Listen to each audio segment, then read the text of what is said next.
أعوذ بالله من الشيطان الرجيم. بسم الله الرحمن الرحيم. الحمد لله رب العالمين. الرحمن الرحيم. مالك يوم الدين. إياك نعبد وإياك نستعين. اهدنا الصراط المستقيم. صراط الذين أنعمت عليهم غير المغضوب عليهم ولا الضالين.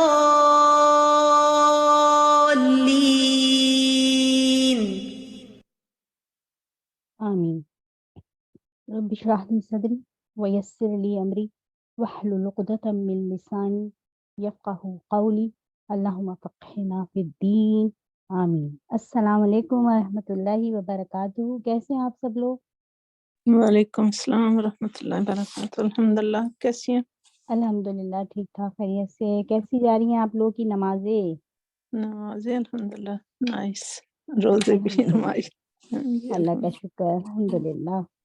کتنی ساری چھوٹی چھوٹی چیزیں تھیں جو کہ انشاءاللہ اب عمل میں آتی چلی جا رہی ہیں. الحمدللہ.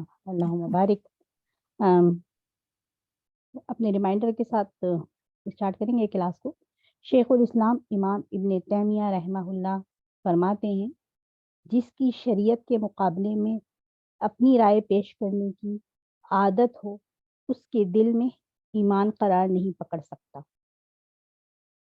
تو سبحان اللہ، یہ کتنی امپورٹنٹ بات ہے. یہاں پر یہ کہہ رہے ہیں، وہ کہتے ہیں کہ شریعت کے مقابلے میں اپنی رائے پیش کرنے کو ایمان کے ساتھ کنیکٹ کر رہے ہیں کہ دل میں ایمان اسی وقت انسان کے قرار پکڑے گا جب وہ شریعت کے مطابق عمل کرے گا اور اپنی عادتیں اپنائے گا.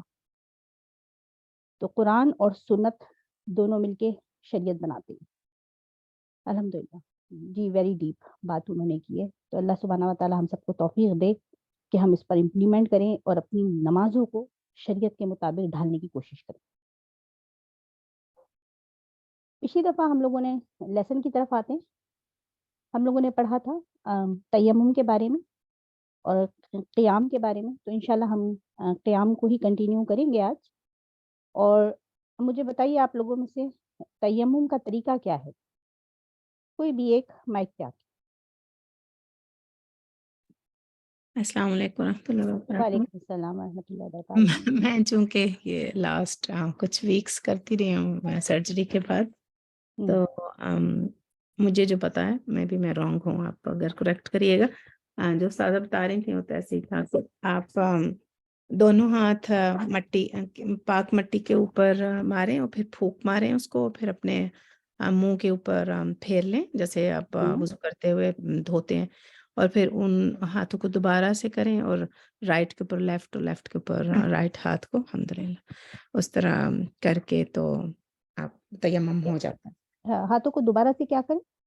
ایک ہاتھ کو دوسرے ہاتھ پہ رائٹ کو لیفٹ پہ لیفٹ. ٹھیک ہے الحمدللہ. تو پہلے چہرے کے پہ اور پھر دونوں ہاتھ لیفٹ اور رائٹ اس طرح سے ہاتھوں پہ مجھے پہلے اس کی وہ نہیں مجھے نہیں پتا تھا. کل آپ نے کریکٹ کرایا مجھے کہ میں سوچتی تھی اس کا ٹائم لیمٹ تھوڑا کم ہوتا ہے شاید جو تیمم ہوتا ہے وضو سے، لیکن ایکچولی وضو کی طرح ہی ہوتا ہے جب ہم کر لیتے ہیں. وضو کے قائم مقام کیا ہے مقام ہے جی، کیونکہ پانی نہ ملنے کی صورت میں تیمم کر لیا تو اسی کے قائم مقام ہے. تو جو شرائط وضو کے لیے ہیں وضو کے ٹوٹنے کی، وہی شرائط تیمم کی بھی. ہاں جی. اور ایک اور بات جو آپ نے کلیئر کی تھی نا کہ ہم جو کرتے ہیں جب ہم جیسے جب تک تو ہماری بیماری بڑھنے کا اندیشہ ہوتا ہے تو پھر ہم تیمم کرتے رہتے ہیں، لیکن اگر پانی اویلیبل ہو گیا اور میں اس قابل ہو گئی ہوں کہ میں پاؤں دھو لوں یا میں ساکس پہن کے پھر میں مسے کی طرف آ جاؤں تو میں وہ بھی کر سکتی ہوں 24 آور. اگر میں ساکس پہن لوں اور پھر اس پہ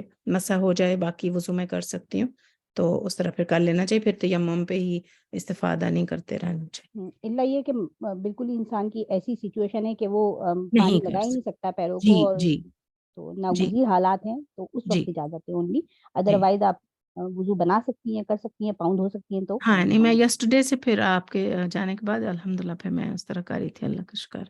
جزاک اللہ خیر. یہ کی چلیں انشاءاللہ اپنے پھر کسی کا کوئی اور سوال؟ ٹھیک ہے. السلام لاسٹ. علیکم. وعلیکم السلام. یہ جب ہم دونوں ہاتھوں کو مٹی پہ مارے پھر پھونک مارے اور پھر منہ پہ مارے تو پھر دوبارہ پھر مٹی لگا کے نہیں پھر نہیں نہیں ہاتھوں نہیں دوبارہ نہیں. نہیں. ہاں جی کیونکہ دونوں مجھے ہاتھ یہی ایک پتا تھا مرتبہ. کہ دونوں منہ پہ مارنے کے بعد پھر ہاتھوں پہ مار لینا کلائی تک. ہاں جی ٹھیک ہے. ٹھیک تھینک یو سو میں مچ. نے آپ لوگ کے ساتھ اقبال کلانی کی بک شیئر کی ہے چینل میں، تو انشاءاللہ آپ جتنے بھی پرابلم آئیں اور جو بھی مسئلہ ہو تو انشاءاللہ وہاں سے بھی آپ کنسرن کر سکتے ہیں. ٹھیک ہے چلیں بسم اللہ اسٹارٹ کر لیتے ہیں. آج کا ہمارا جو ٹاپک ہے قیام کی مقدار اور طریقہ، استفتاء، تعوذ، تسمیہ، سورہ فاتحہ اور آمین انشاءاللہ.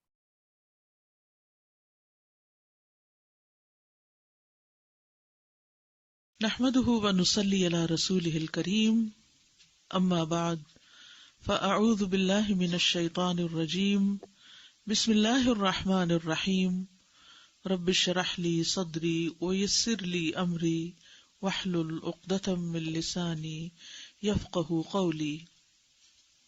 وما أمروا إلا ليعبدوا الله مخلصين له الدين حنفاء ويقيموا الصلاة ويؤتوا الزكاة وذلك دين القيمة.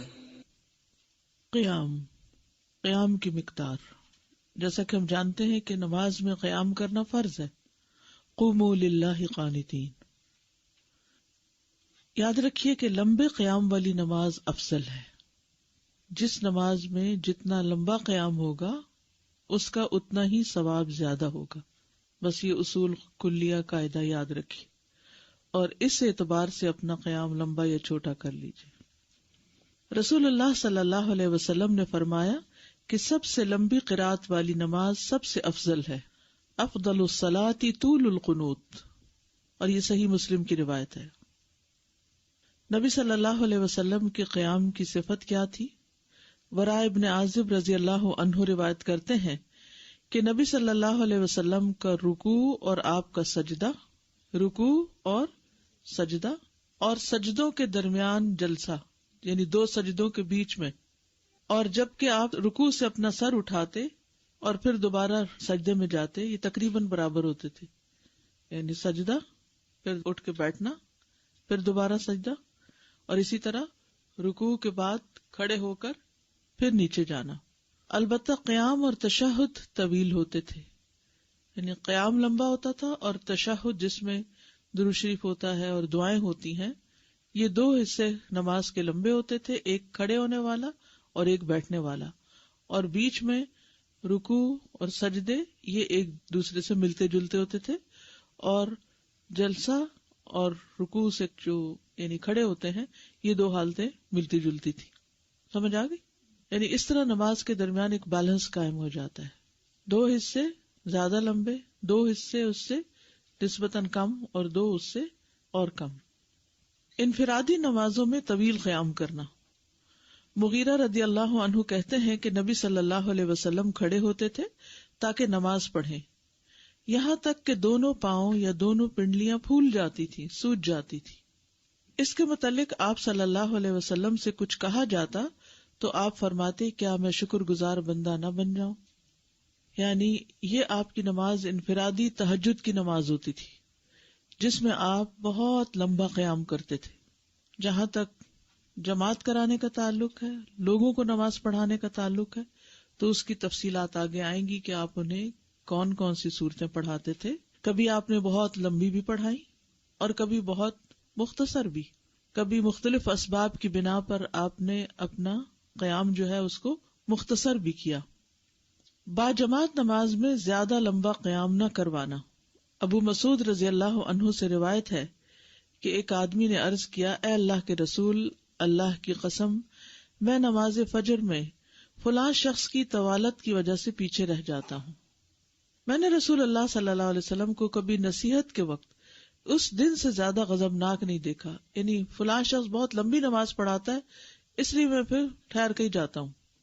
جیسے آج کل بچے کرتے ہیں نا کہ دیر سے جاؤ تاکہ آدھی رکعت ملے اور جلدی ختم ہو جائے.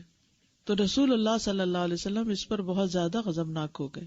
اس دن کے بعد آپ نے فرمایا تم میں سے کچھ لوگ دوسروں کو متنفر کرنے والے ہیں، لہذا جو شخص تم میں سے لوگوں کو نماز پڑھائے تو اختصار سے کام لے، کیونکہ مقتدیوں میں کمزور، بوڑھے اور ضرورت مند بھی ہوتے ہیں. کون کون ہوتے ہیں؟ کمزور، بوڑھے اور ضرورت مند.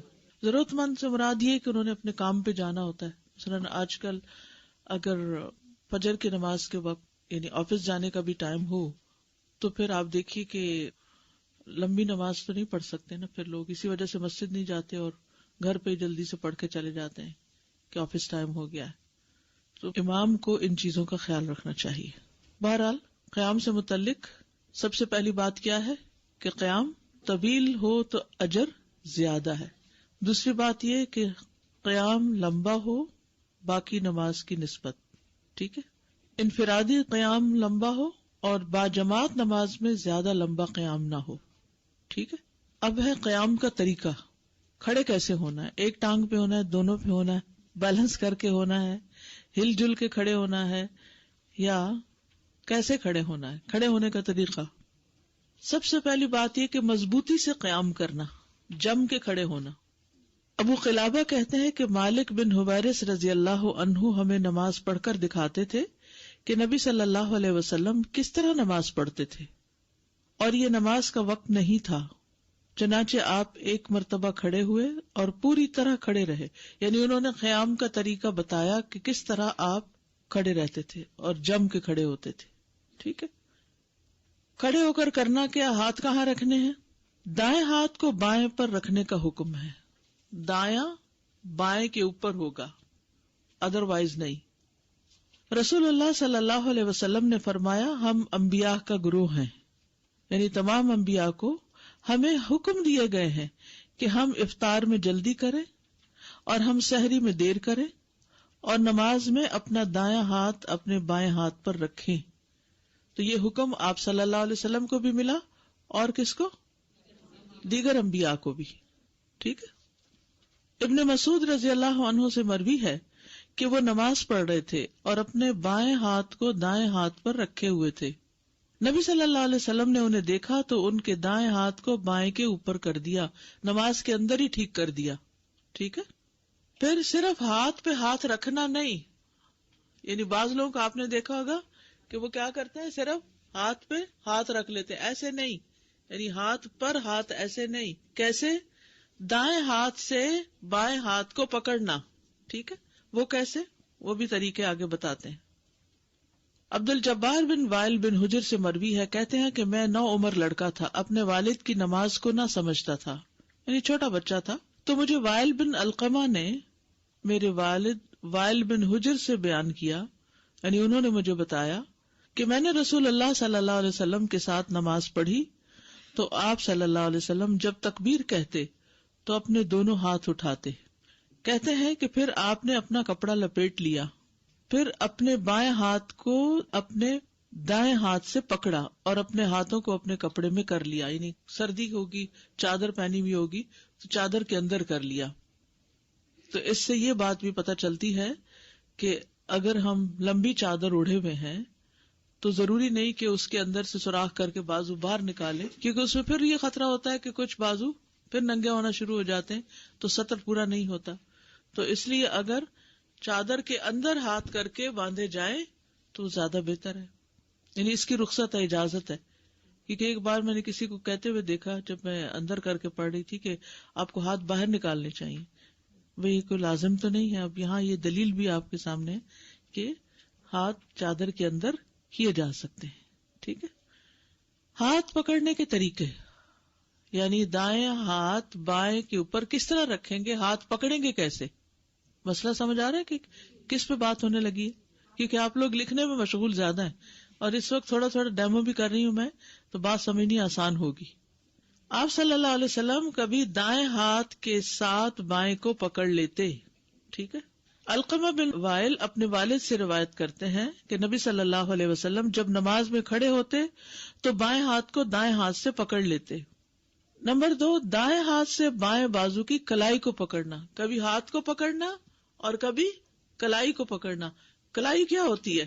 یہاں سے لے کر یہاں کے بیچ کا حصہ جو ہوتا ہے یہ کلائی کہلاتی. ٹھیک ہے، یہ ہاتھ ہے اور یہ کلائی ہے. ٹھیک ہے، اوکے. عاصم بن کلیب نے اس میں تفصیل بتاتے ہوئے اپنا دایاں ہاتھ اپنے بائیں ہاتھ کی پشت پہ رکھا یوں کہ وہ کف اور کلائی پر بھی آ گیا. یعنی یوں رکھا کہ کچھ حصہ ہاتھ کا اس جگہ اور کچھ حصہ آگے. ٹھیک ہے، پوری انگلیاں کھولنی ہیں، انگلی بند نہیں کر کے رکھنا، یعنی اس طرح. ٹھیک ہے، کلائی سے لے کر کوہنی تک کو ساعد کہتے ہیں، عربی میں ساعد کہتے ہیں. اس حدیث کی روح سے ہاتھ پکڑنے کا طریقہ اس طرح ہوگا کہ دائیں ہاتھ کے جوڑ کو بائیں ہاتھ کے جوڑ پر رکھنا اس طرح کہ دایاں ہاتھ بیک وقت بائیں ہاتھ کی کلائی اور بازو کو پکڑے ہوئے ہوگا. یعنی اس حصے کو اور اس کو پکڑے ہوئے ہوگا. ٹھیک ہے، یہ جوڑ جو ہے، یعنی اس جوڑ کے اوپر ہاتھ رکھ کے تھوڑا ہاتھ کا حصہ پیچھے ہوگا اور بازو کو پکڑا ہوا. ٹھیک ہے. قبیصہ بن حلب اپنے والد سے روایت کرتے ہیں، انہوں نے کہا کہ میں نے نبی صلی اللہ علیہ وسلم کو سلام پھیرنے کے بعد لوگوں کی طرف رخ کرتے ہوئے دائیں جانب سے بھی مڑتے دیکھا اور بائیں جانب سے بھی. یعنی نبی صلی اللہ علیہ وسلم جب آگے امامت کراتے تھے تو پھر اس کے بعد سلام پھیر کے آپ کیا کرتے تھے؟ اپنا رخ لوگوں کی طرف کر لیتے، کبھی رائٹ سائڈ سے اور کبھی لیفٹ سائڈ سے، یعنی دونوں طرف سے مڑے آپ. اور قیام کی حالت میں نے آپ صلی اللہ علیہ وسلم کو اپنا دایاں ہاتھ بائیں ہاتھ پر سینے کے اوپر رکھے ہوئے دیکھا. یحییٰ نے بیان کرتے ہوئے دایاں ہاتھ بائیں ہاتھ کے جوڑ پر رکھے، یہ جوڑ ہے. ٹھیک ہے. دائیں ہاتھ سے بائیں بازو کو پکڑنا. سہل بن سعد رضی اللہ عنہ سے روایت ہے، انہوں نے فرمایا کہ لوگوں کو یہ حکم دیا جاتا تھا کہ آدمی نماز میں اپنا دایاں ہاتھ اپنے بائیں بازو پر رکھے. ابو حازم نے کہا مجھے یہی معلوم ہے کہ سہل اس حکم کو نبی صلی اللہ علیہ وسلم کی طرف منسوب کرتے تھے. اس حدیث کی روح سے دائیں ہاتھ سے بائیں بازو کی کوہنی تک کا حصہ پکڑا جا سکتا ہے. دائیں ہاتھ سے بائیں بازو کی کوہنی. آپ نے دیکھا ہوگا کچھ لوگ یوں پکڑ رہے ہیں، یہ تو غلط کر رہے ہیں، فوراً ہم ججمنٹ دے دیتے ہیں کہ غلط کر رہے ہیں. اس میں وسعت ہے. یہ ساری چیزیں جو ہیں یہ وسعت والی ہیں.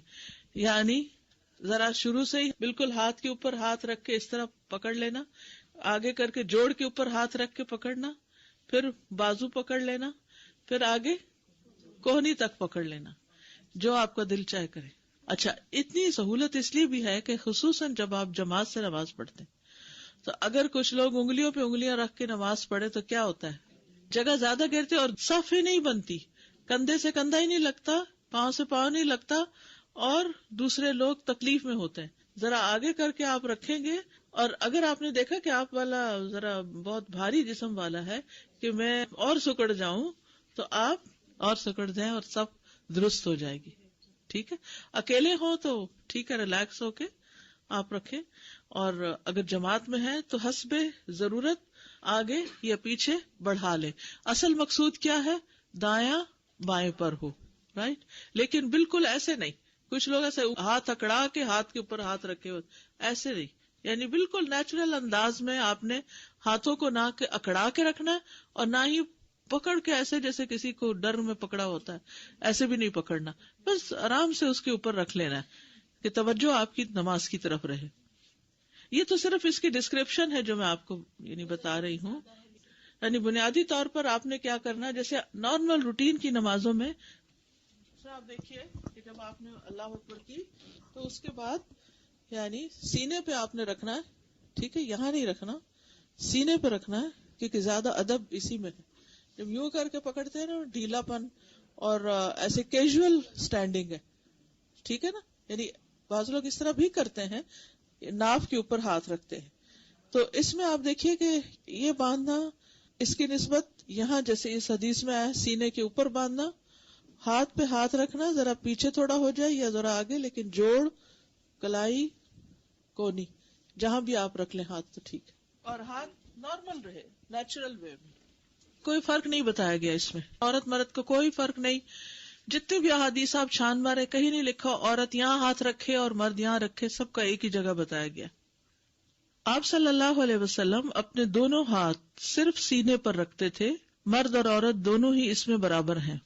طاؤس بن کیسان یمانی تابعی بیان کرتے ہیں، ایک ہوتے ہیں نا صحابی جنہوں نے نبی صلی اللہ علیہ وسلم کو دیکھا، اور ایک ہوتے ہیں تابعی جنہوں نے صحابی کو دیکھا، کہ رسول اللہ صلی اللہ علیہ وسلم نماز کے دوران میں اپنا دایاں ہاتھ بائیں کے اوپر رکھتے اور انہیں اپنے سینے پر باندھا کرتے تھے.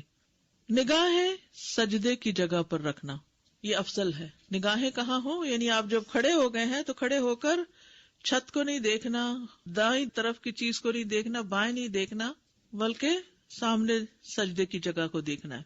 آپ صلی اللہ علیہ وسلم جب نماز پڑھتے تھے تو اپنے سر کو جھکا لیتے، یعنی سر ایسے اکڑا ہوا نہیں ہونا چاہیے، پیچھے کو نہیں ہونا چاہیے، بلکہ کیا ہونا چاہیے، نسبتاً جھکا ہوا ہونا چاہیے، اور اپنی نگاہ کو زمین پر رکھتے. نگاہیں روک لینا. عائشہ رضی اللہ عنہا نے کہا کہ رسول اللہ صلی اللہ علیہ وسلم کعبہ میں داخل ہوئے تو ان کی نگاہ سجدے کی جگہ سے ادھر ادھر نہیں ہوئی، نگاہیں وہیں رکی یہاں تک کہ بیت اللہ سے نکل گئے، سجدے کی جگہ پر ہی دیکھتے رہے. سبحان اللہ. اور آج اگر ہمیں کوئی کعبہ کے اندر لے جائے تو ہم کیا کریں گے؟ چھت دیکھیں گے، پلرز دیکھیں گے، تصویریں لیتے رہیں گے، مٹیریل کو ہاتھ لگاتے رہیں گے، کون سا سنگ مرمر ہے وغیرہ، کیا اس کا ہاتھ لگانے سے رنگ تبدیل ہوتا یا نہیں ہوتا. آپ صلی اللہ علیہ وسلم کو جب معراج پر لے جایا گیا تو قرآن اس کی گواہی کیا دیتا ہے؟ ما زاغ البصر وما طغى، نگاہ بھٹکی ہی نہیں، حد سے آگے بڑھی ہی نہیں. طغا ہوتا ہے نا حد سے آگے بڑھنا، طغیانی کے لیے. نگاہ آگے نہیں بڑھی، بس وہیں رہی جہاں ہونی چاہیے تھی. ادب، احترام. تو نماز اللہ کی بندگی کا نام ہے، اللہ کی عبادت کا نام ہے. اللہ کے آگے قوموا للہ قانتین، ادب کے ساتھ کھڑے ہونا ہے. اور جب کسی مسجد میں جائیں یا کسی بھی جگہ تو ٹھیک ہے، مسجد نبی میں، مسجد حرام میں جاتے ہیں، بہت ڈیکوریشن کر دی گئی ہے، ان چیزوں کی طرف انسان کا دھیان چلا جاتا ہے، لیکن نماز میں آپ کا دھیان نیچے ہی رہے، یعنی ادب رہے، نگاہوں میں بھی ادب ہو. دل حضوری تو ہو ہی، دل میں تو توجہ ہو ہی، لیکن نگاہوں میں بھی ادب. اور آپ نے دیکھا ہوگا کہ جس مجلس، جس انسان، جس جگہ کا آپ کے دل میں ایک اورا سا ہوتا ہے، ایک احترام اور ایک روب ہوتا ہے، تو وہاں پر آپ کی نگاہیں خود بخود جھک جاتی ہیں، جھکی رہتی ہیں، کیونکہ آپ کے دل کی کیفیت بدل جاتی. اصل میں نگاہوں کا جھکنا دلیل ہے اس بات کی کہ انسان کا دل اب کسی اور طرف متوجہ ہو گیا ہے. جب آپ گہری سوچ میں ہوتے ہیں، کسی ایک چیز پہ فوکس کیے ہوئے ہوتے ہیں، تو آپ کی نگاہیں کیا گھوم رہی ہوتی؟ گھومتی نگاہوں کے ساتھ کیا آپ ایک نقطے پہ فوکس کر سکتے ہیں؟ نہیں. جب آپ کا دل ایک طرف متوجہ ہو جاتا ہے تو نگاہیں خود بخود ایک ہی جگہ ٹک جاتی ہیں. پھر تو اس پر خاص توجہ دینی ہے ہم نے کہ نماز میں ہماری نگاہیں کہاں ہیں. باجماعت نماز میں امام کو دیکھنے کا جواز ہے، نہیں سامنے، لیکن ایک ہی جگہ پھر ہو، یہ نہیں کہ کبھی آگے کے امام کو دیکھے، کبھی رائٹ سائڈ کے مقتدی کو دیکھے، کبھی ادھر نہیں. امام بخاری نے صحیح بخاری میں باب باندھا ہے نماز میں امام کی طرف نظر اٹھانے کا بیان. زین بن منیر کا کہنا ہے کہ مقتدی کا امام کو دیکھنا اقتداء کے مقاصد میں سے ہے، یعنی چونکہ وہ اس کو فالو کر رہا ہے اس لیے اس کو دیکھ سکتا ہے، اور نگاہ ایک نقطے پہ لگی ہوئی ہے. بس اگر اس کے لیے ممکن ہو تو وہ دائیں بائیں دیکھے بغیر امام کو دیکھ سکے تو یہ عمل نماز کی اصلاحی میں شمار ہوگا، کیونکہ وہ امام کی طرح ہی پڑھنا چاہتا ہے. لیکن اگر وہ بالکل وہ کنارے پہ سائڈ پر ہے تو وہ بجائے اس کے سجدے کی جگہ پہ دیکھے پھر وہ یوں ٹیڑھی نظر کر کے یا گردن گھما کے امام کو دیکھ رہا ہے تو یہ غلط ہوگا. اگر امام اتفاق سے آپ کی اس زاویے کے اندر ہے، سامنے ہے، تو ٹھیک ہے، آپ سامنے بھی دیکھ سکتے ہیں. شافعی کہتے ہیں کہ مقتدی کے لیے مستحب ہے کہ وہ اپنے سجدے کی جگہ کی طرف دیکھے، کیونکہ یہ خشوع کے زیادہ قریب ہے، اور یہ بھی ممکن ہے کہ امام اور مقتدی کے لیے اس حکم میں کچھ فرق ہو. ٹھیک ہے، مقتدی سجدے کی طرف دیکھے، بس امام کے لیے مستحب ہے کہ وہ سجدے کی جگہ کی طرف دیکھے، اور اسی طرح مقتدی کے لیے بھی مستحب یہی ہے، پسندیدہ یہی ہے، بہتر یہی ہے. مگر جہاں اسے اپنے امام کو دیکھنے کی ضرورت لاحق ہو جائے تو وہ ایسا کر سکتا ہے. اور اکیلے شخص کا حکم امام کے حکم جیسا ہی ہے، یعنی اکیلا بھی کہاں دیکھے گا؟ سجدے کی جگہ. ضرورتاً سجدے کی جگہ سے نظر ہٹائی جا سکتی ہے، ضرورتاً، ٹھیک ہے، لیکن ضرورت کے تحت دائیں بائیں جھانکنے میں کوئی کراہت کی بات نہیں اگر وہ تھوڑا ہو. کیونکہ بعض اوقات ایسا ہوتا ہے نا کہ آپ کو محسوس ہوتا ہے کہ جیسے آپ کے ساتھ جگہ خالی پڑی ہے تو آپ کو صف جوڑنی ہے، ٹھیک ہے نا. تو اگر آپ بالکل رائٹ لیفٹ دیکھ ہی نہیں رہے تو ہو سکتا ہے کہ وہ آپ کی صف ہی ٹوٹی ہوئی ہو یا کوئی اور ایسی چیز ہو، تو اس میں انسان ضرورتاً ہلکی پھلکی نگاہ رائٹ لیفٹ کر لے، لیکن سر موڑ موڑ کے نہ دیکھے. سر کا موڑنا ناپسندیدہ ہے، مکروہ ہے. موطا میں سہل بن سعد کی حدیث ہے جس میں ابو بکر رضی اللہ عنہ نبی صلی اللہ علیہ وسلم کی عدم موجودگی میں نماز پڑھا رہے تھے جب نبی صلی اللہ علیہ وسلم بیمار تھے. حدیث میں کہ ابو بکر رضی اللہ عنہ اپنی نماز میں دائیں بائیں جھانک کر نہیں دیکھتے تھے. جب لوگوں نے زیادہ تالیاں بجائیں، تالی کیسے بجاتے ہیں؟ ایسے کر کے نہیں بجاتے نماز میں تالی، یعنی جو ہاتھ سینے پر ہوتا ہے نا بندھا ہوا تو رائٹ ہینڈ لیفٹ کے اوپر مارتے ہیں، بس دیٹس اٹ، امام کو متوجہ کرنے کے لیے. جب لوگوں نے زیادہ تالیاں بجائیں تو انہوں نے ایک طرف دیکھا تو اچانک رسول اللہ صلی اللہ علیہ وسلم تھے. نبی صلی اللہ علیہ وسلم نے ان کی طرف اشارہ کیا کہ اپنی جگہ پر ٹھہرے رہو. امام نبوی کہتے ہیں اس حدیث میں ضرورت کے تحت دائیں بائیں جھانکنے کا جواز ہے، لیکن تمام علماء اس بات پر متفق ہیں کہ اتنا پیچھے مڑ کے دیکھنا کہ جس سے قبلے کی طرف پشت ہو جائے تو یہ نماز کو باطل کر دے گا. یعنی کچھ لوگ بچوں کو اٹھانے کے لیے چلے تھوڑا سا تو آپ یوں مڑے رائٹ یا لیفٹ تو کوئی بات نہیں، لیکن آپ اگر پیچھے ہی مڑ کے دیکھنے لگ گئے، آپ کا سینہ ہی مڑ گیا تو پھر نماز باطل ہو جائے گی. لیکن یاد رکھیے کہ بلا ضرورت ادھر ادھر نہیں دیکھنا چاہیے، ٹھیک ہے، بلا ضرورت ادھر ادھر نہیں دیکھنا. حدیث میں آتا ہے بے شک اللہ نے تمہیں نماز کا حکم دیا، لہٰذا جب تم نماز پڑھو تو کسی اور جانب توجہ نہ کرو، کیونکہ اللہ اپنے نماز پڑھنے والے بندے کی طرف متوجہ ہوتا ہے جب تک کہ وہ نماز پڑھتے ہوئے ادھر ادھر متوجہ نہ ہو. ابو ہریرہ رضی اللہ عنہ سے روایت ہے کہ مجھے میرے دوست نے 3 چیزوں کی وصیت کی اور 3 سے منع کیا. نمبر 1، مرغ کی طرح ٹھونگے مارنے سے منع کیا، یعنی تیز تیز سجدہ کرنے سے منع کیا. نمبر 2، کتے کی طرح پاؤں آگے پسار کر بیٹھنے سے، یعنی کتا جب بیٹھا ہوتا ہے بیٹھنے کی کیفیت یاد کیجئے، کیسے بیٹھا ہوتا ہے؟ پیچھے بیٹھا ہوتا ہے اور اگلے بازو کیسے رکھے ہوتے ہیں؟ ذرا پھیلائے ہوئے ہوتے. یہ بیٹھنا کیسے بیٹھنا ہوگا انسانوں میں؟ اس سے منع کیا گیا. اور خطبے کے وقت بھی ایسا بیٹھنا منع ہے. کل ہی میرے ساتھ ایک خاتون تھی تو وہ اسی طرح بیٹھی ہوئی تھی، تو مجھے خیال نہیں رہا انہیں بتانا، کیونکہ بعض اوقات پتہ نہیں ہوتا، بعض اوقات عادتاً ہم بھول جاتے ہیں اور ویسے بیٹھ جاتے ہیں. کیسے بیٹھیں گے؟ جس میں ٹانگیں اٹھا کے بیٹھتے ہیں، یعنی گھٹنے اٹھا کے. ہاں بیٹھ کے دکھائیں جی. یہ ریلیکسنگ پوزیشن ہو جاتی ہے نا کہ دونوں بازو میں سے گھٹنے پکڑے اور تھوڑی سی ٹیک پیچھے کو ہوگی، آرام سے بیٹھ گئے. اس طرح نہیں بیٹھنا، نماز میں بھی نہیں بیٹھنا اور خطبے کے دوران بھی نہیں، کیونکہ خطبہ جو ہے وہ نماز کا حصہ ہے، اسی لیے اس میں بولنا بھی منع ہے. نمبر 3، لومڑی کی طرح بار بار ادھر ادھر دیکھنے سے، یعنی نگاہیں گھما گھما کے نہیں، جی شکار کی تلاش میں وہ دیکھتی کبھی ادھر، دیکھتی کبھی ادھر، دیکھتی کبھی. آپ دیکھیں گے کہ اگر لومڑی کا بھی نہیں دیکھنے کا اتفاق ہوا تو بلی کو ہی دیکھ لیجئے. یعنی جانور جو ہوتے ہیں نا وہ ایک جگہ پر یکسو ہو کے نہیں بیٹھتے، وہ ادھر ادھر، یا تو اپنی حفاظت کے لیے بھی کہ ہمیں کوئی نہ پکڑ لے تو وہ ادھر ادھر دیکھتے رہتے ہیں، جھانکتے رہتے ہیں. ہاں بہت زیادہ ادھر ادھر نہ دیکھا جائے، کبھی پیچھے مڑ کے دیکھنا، کبھی چھت دیکھنے لگ جانا، کبھی کہیں، خصوصاً مسجد نبی اور مسجد الحرام میں، کیونکہ عربی میں سمجھ نہیں آتا خطبہ تو لوگ پھر توجہ نہیں رکھ پاتے.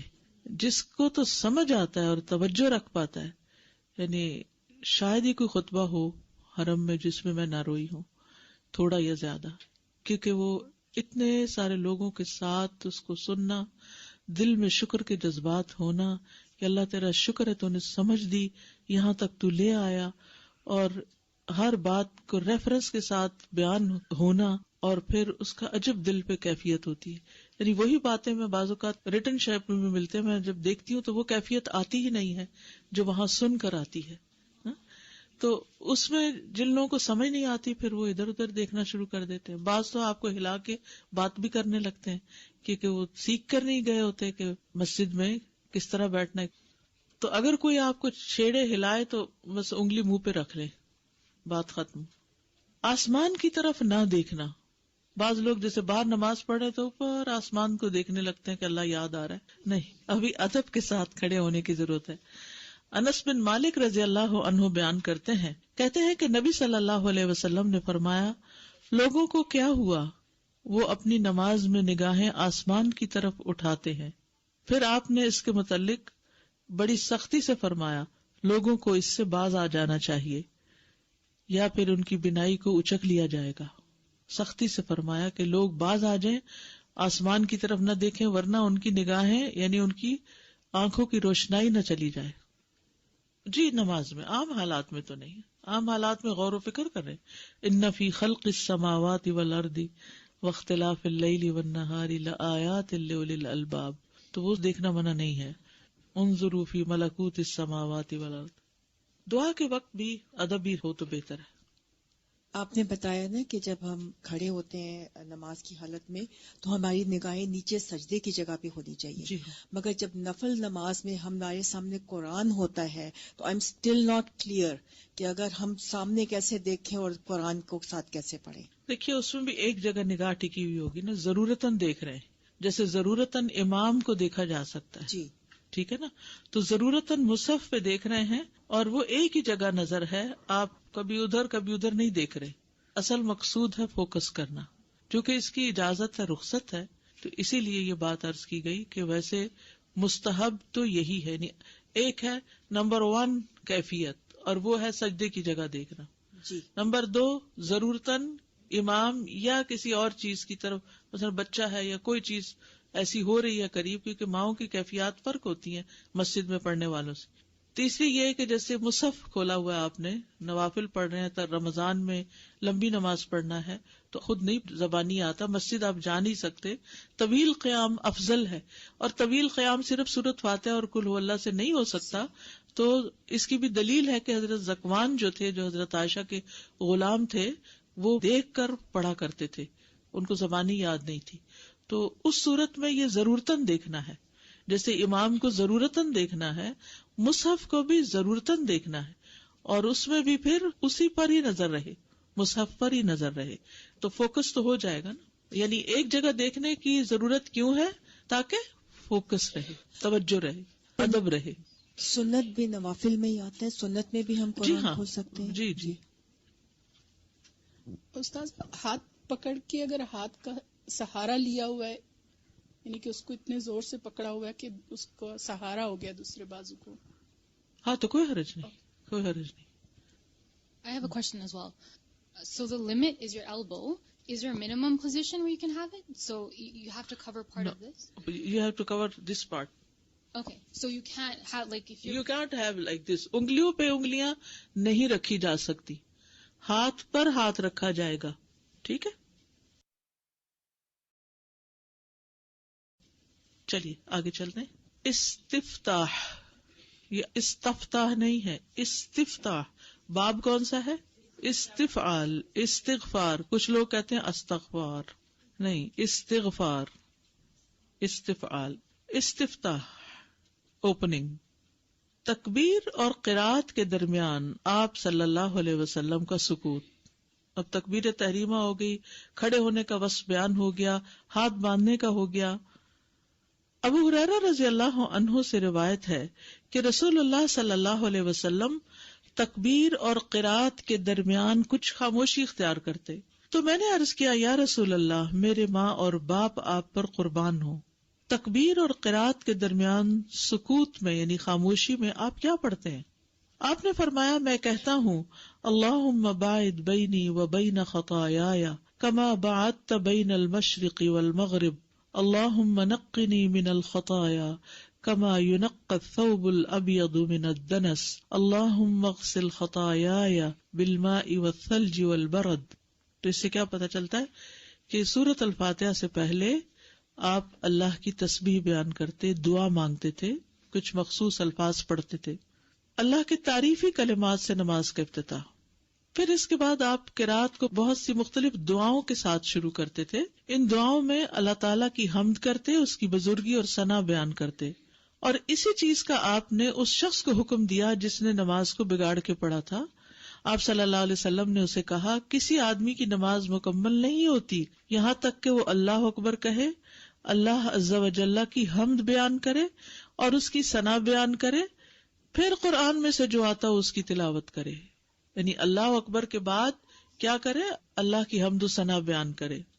آپ اللہ کے پسندیدہ کلام سے ابتدا کر سکتے ہیں. کیسے؟ حضرت عائشہ کہتی ہیں کہ جب نبی صلی اللہ علیہ وسلم نماز شروع کرتے تو یہ پڑھتے سبحانک اللہم و بحمدک و تبارک اسمک و تعالی جدک و لا الہ غیرک.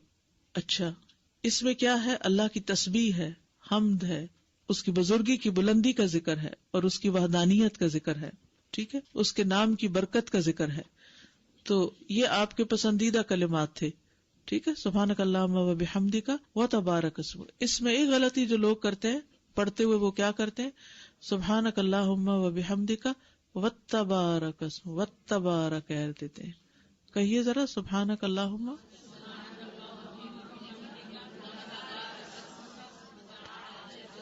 ٹھیک ہے، ٹھیک ہے، تو وتبارک نہیں کرنا. ٹھیک ہے، سبحانک اللہم و بحمدک و تبارک اسمک. ٹھیک.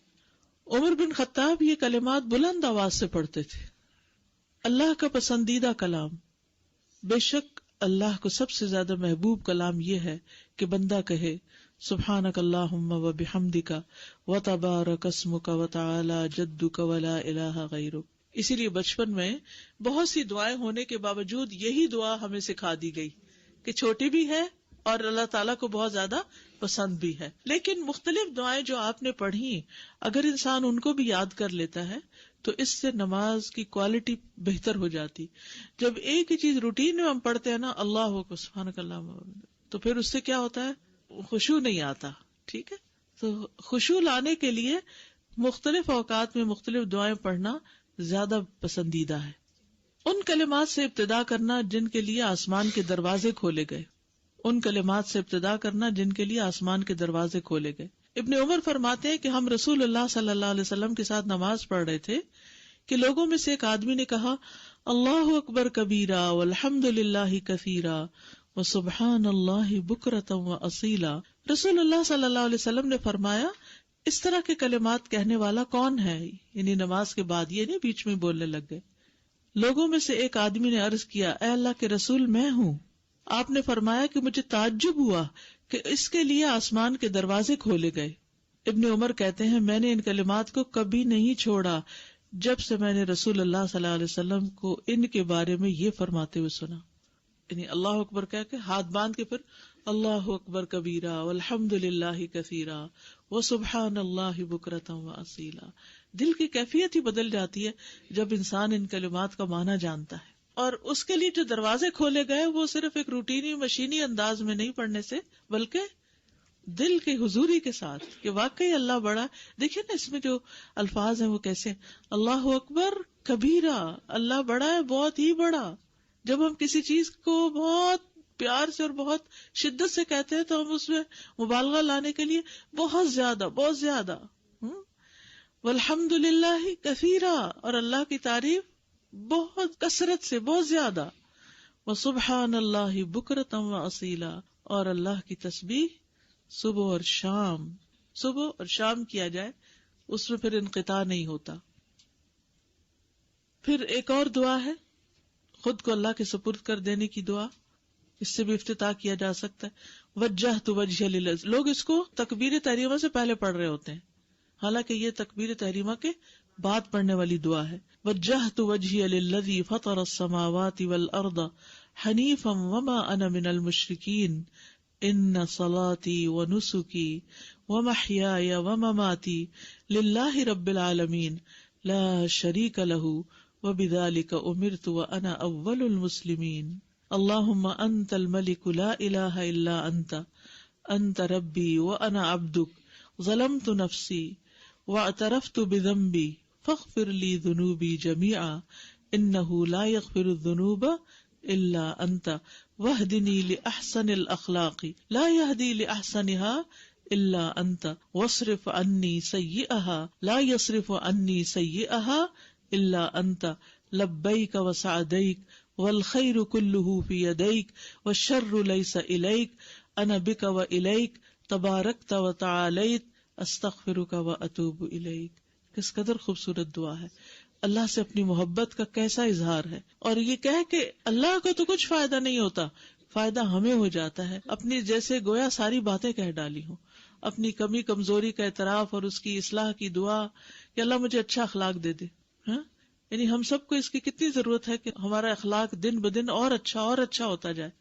اللہ مجھے بہترین اخلاق کی رہنمائی کر، اور پھر برے جو ہیں وہ ہٹا دے مجھ سے، اور تیرے سوا کوئی نہیں دور کر سکتی. میرے بس میں تو نہیں کہ میں اپنی برائیاں اپنی خامیاں اپنے سے پھیر سکوں، ہٹا سکوں، لیکن تو ان کو پھیر سکتا ہے. لبیک والخیر کلہ بیدیک. اب دیکھیے کہ انسان اللہ کی طرف جاتا ہے، کوئی ضرورت پیش آ گئی زندگی میں، دل بھرا ہوا ہے، کوئی غم ہے، تو اللہ کے حضور حاضر ہو کے ساری خیر اللہ کے پاس ہے، اور اللہ کے سامنے عاجز بندہ بن کے کھڑا ہو جائے.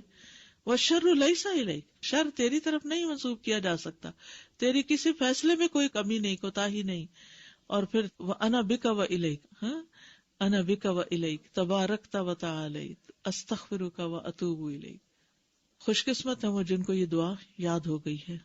پھر اسی طرح ایک اور دعا بھی ہے جو اچھا اخلاق بنانے کی، جس میں یہ آدھی ہے تقریباً. ان صلاتی و نسکی و محیایا و مماتی للہ رب العالمین لا شریک لہ وبذالک امرت وانا من المسلمین اللہم اہدنی لاحسن الاعمال و احسن الاخلاق.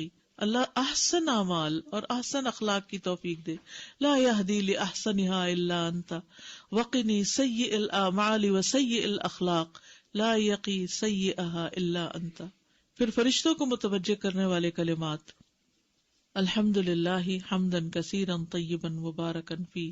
پھر مختلف اذکار سے ابتدا کرنا. ایک اور روایت میں آتا ہے اللہ کے نبی جب نماز شروع کرنے لگتے تو 3 بار اللہ اکبر اللہ اکبر اللہ اکبر، 3 بار لا الہ الا اللہ لا الہ الا اللہ لا الہ الا اللہ، 3 بار سبحان اللہ و بحمدی سبحان اللہ و بحمدی سبحان اللہ و بحمدی. پھر یہ کہتے اعوذ باللہ من الشیطان الرجیم من ہمزہ ونفخہ ونفثہ. کتنی خوبصورت دعا ہے. اور 3 بار جب ایک چیز کو کہا جاتا ہے تو اس سے توجہ آ جاتی ہے، خشوع آ جاتا ہے. اور پھر شیطان کے وسوسوں سے پہلے ہی بچنے کی دعا کر کے پھر نماز کا آغاز. پھر اللہ سے اس کا فضل مانگنا. سعید بن سمان کہتے ہیں ہمارے پاس ابو ہریرہ مسجد بنی زریق میں تشریف لائے اور فرمایا کہ 3 چیزیں ایسی ہیں جن پر رسول اللہ صلی اللہ علیہ وسلم عمل فرماتے تھے لیکن اب لوگوں نے انہیں چھوڑ دیا ہے. آپ صلی اللہ علیہ وسلم نماز شروع کرتے وقت دونوں ہاتھوں کو پھیلا کر رفع الیدین کرتے، ہر جھکنے اور اٹھنے کے مواقع پر تکبیر کہتے اور قرات سے کچھ پہلے سکوت فرماتے اور اس میں اللہ سے اس کا فضل مانگتے. یزید کا کہنا ہے کہ آپ دعا کرتے اور اللہ سے اس کا فضل مانگتے، یعنی وہ بھی دعا کا ہی وقت ہے. صلات کا معنی کیا ہے؟ دعا. تو استفتاح کی یہ مختلف دعائیں ہیں. اللہم باعد بینی و بین خطایایا، اور اس کے بھی 2 ورژنز ہیں، ایک صحیح بخاری کا اور ایک صحیح مسلم کا. پھر سنن ابی داؤد کا بھی ہے تھوڑے سے فرق کے ساتھ، اس میں اللہم نقنی کی بجائے اللہم انقنی ہے، لیکن ایک بھی ان میں سے یاد ہو جائے تو کافی ہے. پھر سبحانک اللہم و بحمدک، پھر اللہ اکبر کبیرہ، پھر وجہت وجہی للذی فطر السماوات، اور پھر اچھے اخلاق کی دعا، پھر الحمدللہ حمدن کثیرا اور اللہ اکبر 3 بار، لا الہ الا اللہ 3 بار، سبحان اللہ وبحمدہ 3 بار. تو یہاں تک آپ کا استفتاح مکمل ہوا. Like as per my understanding, dua is basically expressing yourself, your feelings. So اس کے لیے ہم foreign language کیوں لیتے ہیں، ہم اپنی زبان میں کیوں نہیں کر لیتے؟ اس میں نماز ایک ریچول بھی ہے.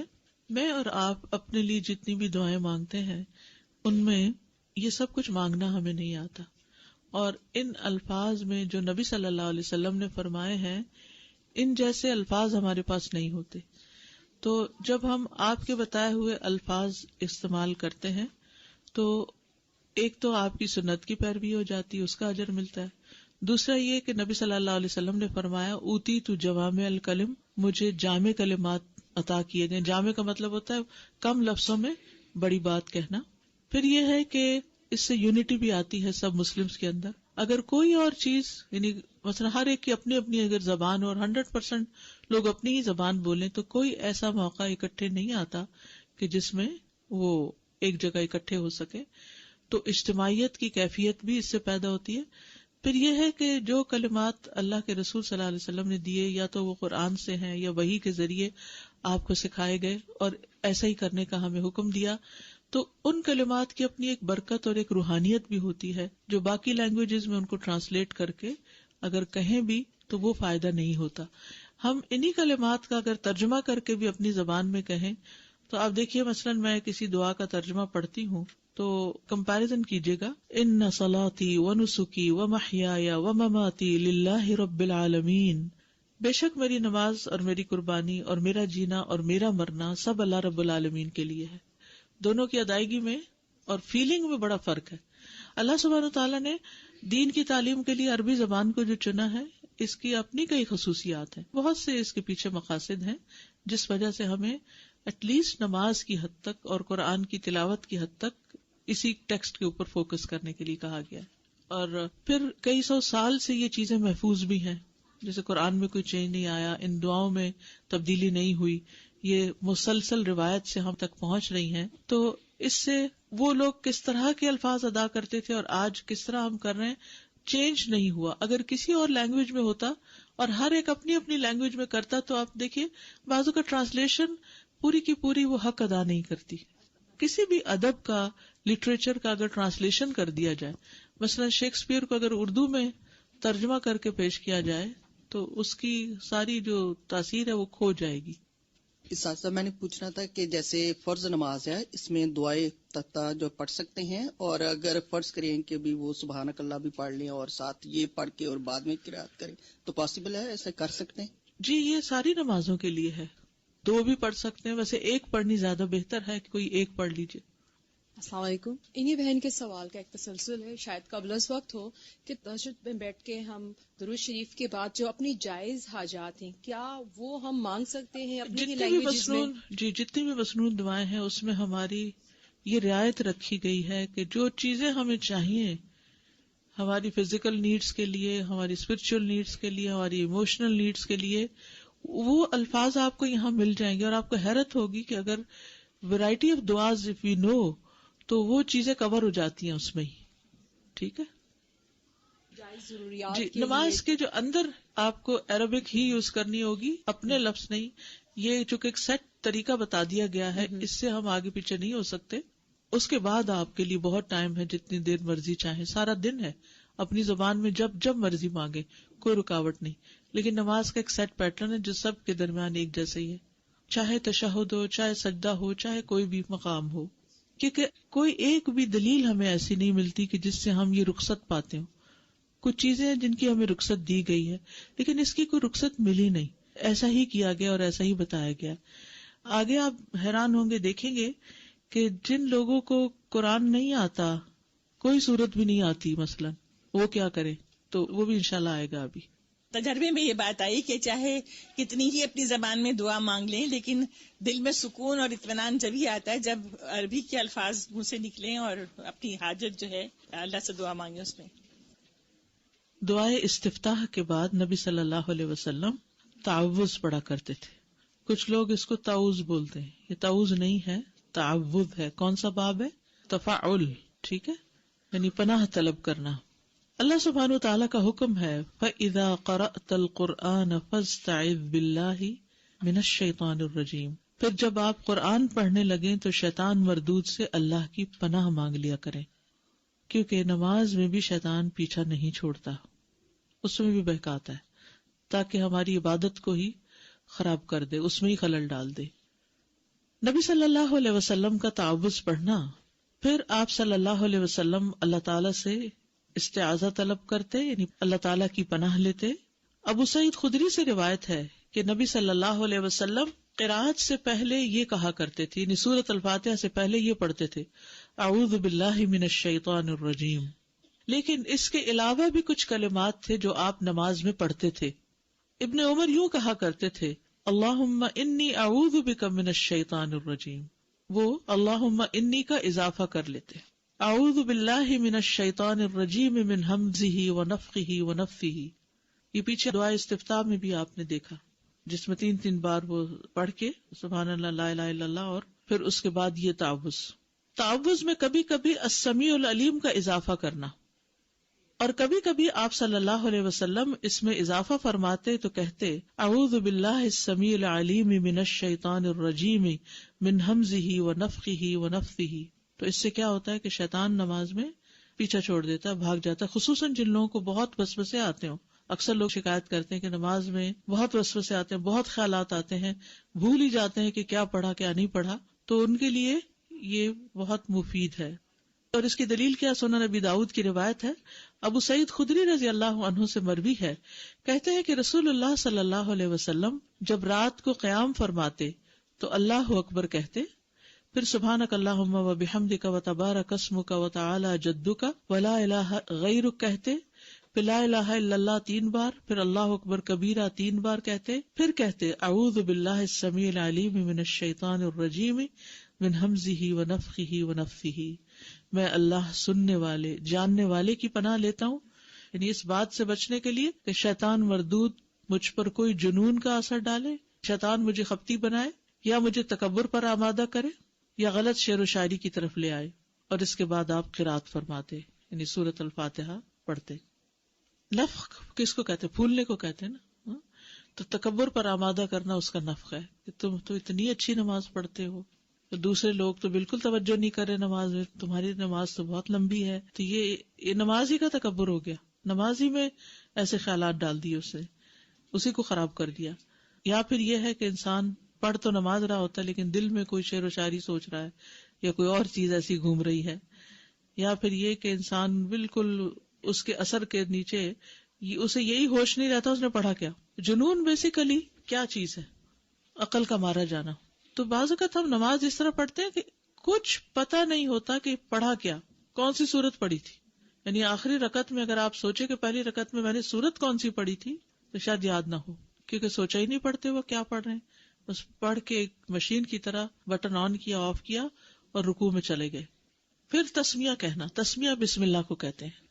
تعوذ کے بعد بسم اللہ پڑھنا، اور آپ اسے اونچی آواز میں نہیں پڑھتے تھے. اعوذ باللہ اور بسم اللہ اونچی آواز میں نہیں پڑھتے تھے.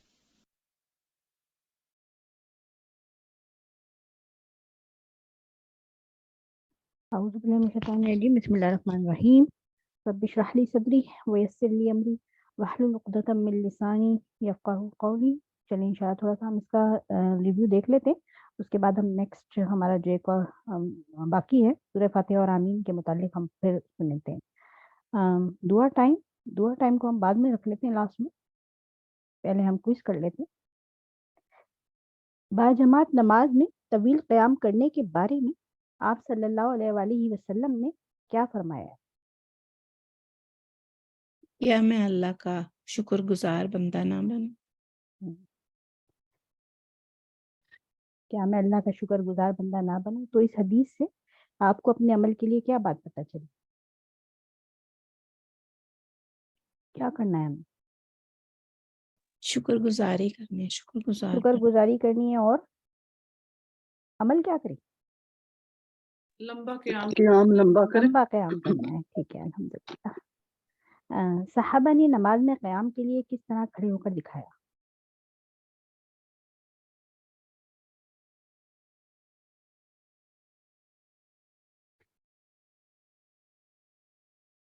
ابو قلابہ رضی اللہ تعالیٰ عنہ کہتے ہیں کہ مالک بن حویرث رضی اللہ تعالیٰ عنہ ہمیں نماز پڑھ کر دکھلاتے کہ نبی کریم صلی اللہ علیہ وسلم کس طرح نماز پڑھتے تھے، اور یہ نماز کا وقت نہیں تھا. چنانچہ آپ صلی اللہ علیہ وآلہ وسلم ایک مرتبہ کھڑے ہوئے اور پوری طرح کھڑے رہے، جم کر کھڑے رہے. ٹھیک ہے، جم کر، لانگ قیام. گڈ، ماشاء اللہ تبارک اللہ سے. جناب انبیاء علیہم السلام کو 3 باتوں کا حکم دیا گیا، ان میں سے نماز سے متعلق کیا کہا گیا؟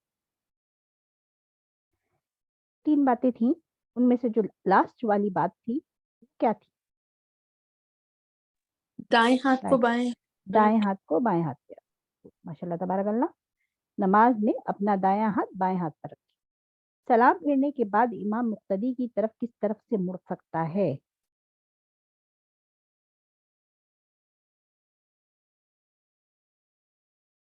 دونوں طرف. ماشاء اللہ تبارک اللہ، سب کے آنسر ٹھیک ہیں. سسٹر ناز، سسٹر رقیہ، اور باقی اوپر چلا گیا سسٹر رفت اور اللہ مبارک.